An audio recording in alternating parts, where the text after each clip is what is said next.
We were 3 galactic standard weeks into our 5-week journey when they attacked my ship. Adrenic pirates.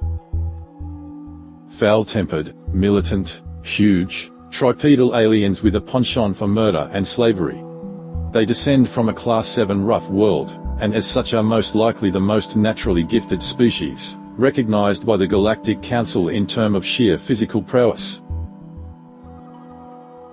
If an Adrenic pirating frigate drops out of subspace, and you aren't alert enough to get out of EMP range, before they shut down your ship's nav systems, it was considered certain doom for you, your crew, and any God's forsaken souls on board. That is, until I met the human. At this point in time, I had been captaining transport shuttles through Zone 6 space for roughly 13 GS cycles. I knew the route well enough that I could shave 1.5 days off the journey by avoiding unnecessary checkpoints and gravity boosting around stars. In hindsight, it was this formulaic attitude that let them get the drop on us. Other than the fate that awaited us, the only unusual thing about our journey was one of the passengers. It described itself as a human. It was a bipedal, mostly furless creature with pinkish epidermis and a thick patch of light golden hair on the top of its head. It was about a head or two taller than most of the crew, and stayed to its quarters for the whole journey reading. On its boarding form, its stated reason for travel was going home.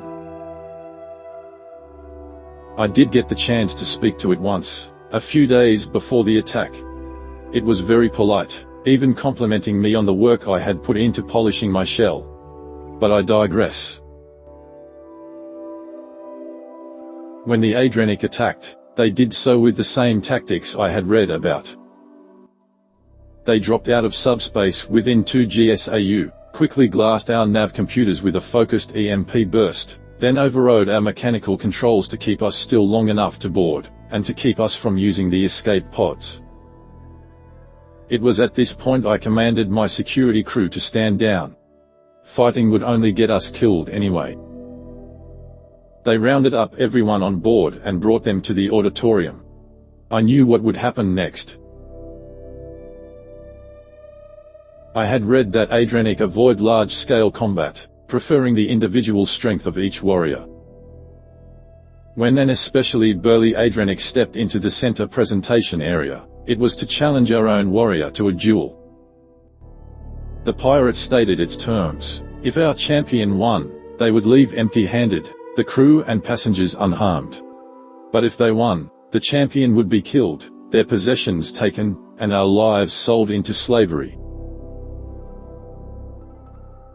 As the ship's captain, I was, by default, the warrior they sought. But as a Lumai from a Class 1 Garden world, I stood no chance against that Class 7 rough world Adrenic. It stood 3 times taller than me, it could pick me up and throw me without much strain. I knew I would die there, but as I stepped forward to approach the stage, a hand pulled me back by the shoulder, and the human stepped past me. The human stood opposite the Adrenic warrior, surrounded on all sides by the pirate entourage. They jeered loudly and waved their weapons, while my passengers cowered at the sides of the room. I felt shame that I had let one of my passengers stand for a duel in my place. I was intensely more ashamed at how relieved I felt.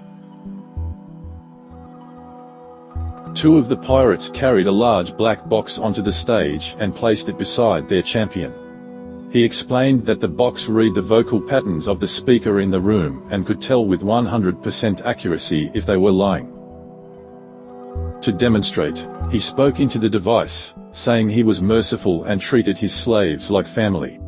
The device in turn screeched a harsh sound and emitted a red glow. The pirates laughed.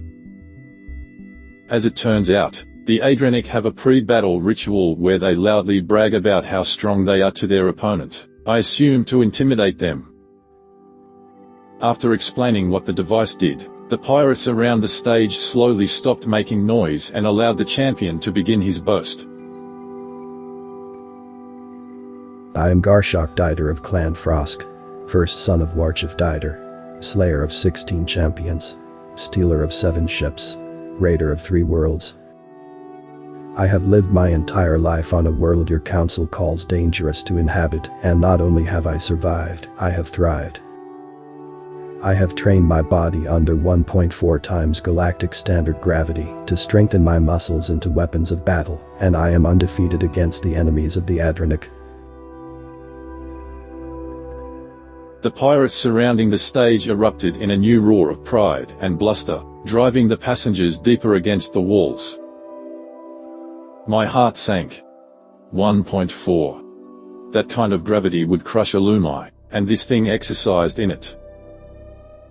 I watched the lie detecting device. Throughout the champion's whole boast, it never once alerted to a lie. We're doomed. What's worse, the human looked almost bored.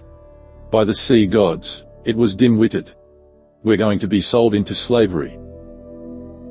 When the human took a step forward, the pirates reacted by hushing themselves, chuckling under their breath at what this puny alien would say in defense.